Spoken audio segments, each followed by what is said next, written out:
Okay. So top secret this week from the vault.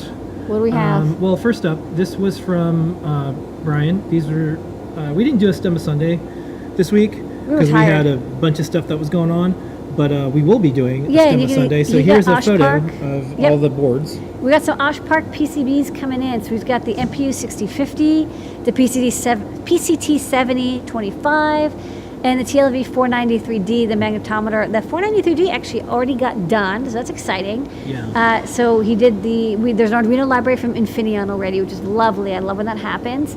And he wrote a CircuitPython library as well for this 3D magnetometer. Next up is going to be the PCT 7025, which is a low-cost digital temperature sensor.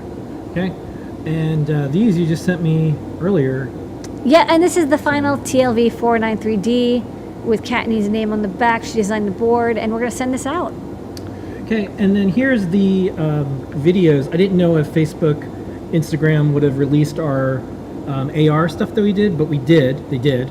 So if you go to instagram.com/Adafruit or search for Adafruit and Instagram, add us, you'll see a little effects thing, a little face, and then you get the effects that you can add to your camera. So it looks real. This was like the first demo that we did, and then we updated the eyes, and then we submitted it off, and it's now live. The cool thing is, it's so real that you can't really tell what's going on.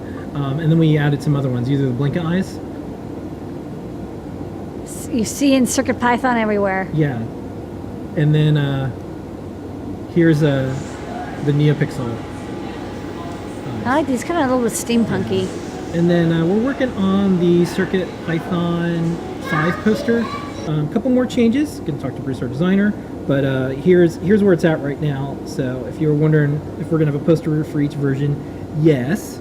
And that's what it's gonna look like so far. All right. These.